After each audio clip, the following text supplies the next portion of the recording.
Hema committee റിപ്പോർട്ടിന്റെ പേരിൽ പലരും ലക്ഷ്യം വെക്കുന്നത് നടൻ മോഹൻലാലിനെയാണെന്ന് നടനും സംവിധായകനുമായ സന്തോഷ് പണ്ഡിറ്റ് പറയുകയാണ്. ഒരു യൂട്യൂബ് ചാനൽ നൽകിയ അഭിമുഖത്തിലായിരുന്നു അദ്ദേഹത്തിന്റെ പ്രതികരണം ഇങ്ങനെ എത്തിയത്. മലയാളികൾ കഥയറിയാതെ ആട്ടം കാണുകയാണെന്നും പലരും ഈ വിഷയം ഏറ്റുപിടിക്കുന്നത് സ്ത്രീകളുടെ നന്മയെ കരുതിയല്ലെന്നും സന്തോഷ് പണ്ഡിറ്റ് പറയുന്നു. ഇവിടുത്തെ വിഷയം സ്ത്രീകളെയല്ല, ആണുങ്ങൾ തമ്മിലുള്ള യുദ്ധമാണിത്. മോഹൻലാൽ എന്ന നടനെ സ്ട്രെയിറ്റായി ആക്രമിക്കുക എന്നതാണ്, മോഹൻലാലിന്റെ ഇമേജ് തകർക്കുക എന്നതാണ് ലക്ഷ്യം. അതിനുവേണ്ടിയാണ് സ്വന്തം നിലയിൽ ചാനലുകളുള്ള ആളുകൾ ഓരോരുത്തർ അവരവരുടെ പവറാണല്ലോ യൂസ് ചെയ്യുക. തുടക്കം മുതൽ ഈ നടനെതിരെയാണ് കൂരമ്പുകൾ. ഒരു ബന്ധവുമില്ലാത്ത കേസിൽ പോലും അദ്ദേഹത്തിന്റെ ഇമേജ് ഉപയോഗിക്കുന്നത്. ഇതുവരെ ഒരു പെൺകുട്ടിയും അദ്ദേഹത്തിനെതിരെ പരാതിയുമായി വന്നിട്ടില്ല. പക്ഷേ എന്നിട്ടും എത്രയോ ഓൺലൈൻ ചാനലുകൾ അദ്ദേഹത്തിന്റെ ചിത്രം വെക്കുന്നു. രാധിക കാരവാനിൽ ഒളിക്യാമറ വെച്ച കാര്യം പറഞ്ഞു. അത് മോഹൻലാൽ വിളിച്ച് അന്വേഷിച്ചു എന്നും പറഞ്ഞു. അതിനും അദ്ദേഹത്തിന്റെ ചിത്രം കൊടുക്കുന്നു. എന്തിനു വേണ്ടിയാണ്? സന്തോഷ് പണ്ഡിറ്റ് ചോദിക്കുന്നത് ഇങ്ങനെ. തിരുവനന്തപുരം, എറണാകുളം, മട്ടാഞ്ചേരി മാഫിയ. ഇതിൽ മട്ടാഞ്ചേരി മാഫിയ ഏറ്റവും ഒടുവിൽ 2014 രൂപീകൃതമായ ഒന്നാണ്. അതിലെ പ്രധാനപ്പെട്ട നടന്മാർ തമ്മിലുള്ള യുദ്ധം നേരത്തെ തന്നെയുണ്ട്. ഈ മാഫിയകൾ തമ്മിലുള്ള യുദ്ധമാണ് ഇപ്പോൾ നടന്നുകൊണ്ടിരിക്കുന്നത്. ഞാനൊരു മുഖ്യമന്ത്രി ആയിരുന്നുവെങ്കിൽ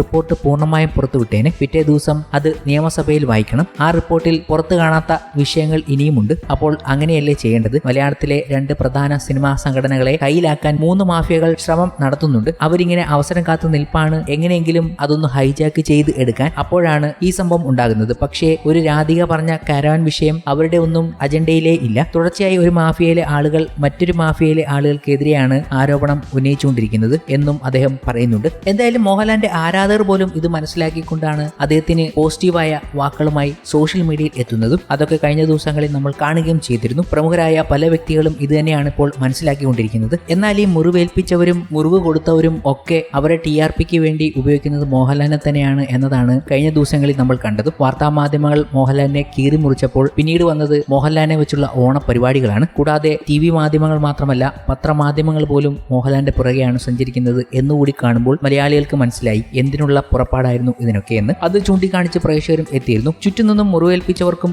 അനാവശ്യമായി ഉപദ്രവിച്ചവർക്കും TRPക്കും മാർക്കറ്റ് പബ്ലിസിറ്റിക്കും എപ്പോഴും അയാളുടെ മുഖം മാത്രമാണ് ആവശ്യം. ഒരേ ഒരു മോഹൻലാൽ എന്നവർ മനസ്സിലാക്കി എന്നതും നമുക്ക് കഴിഞ്ഞ ദിവസങ്ങളിൽ കാണാമായിരുന്നു.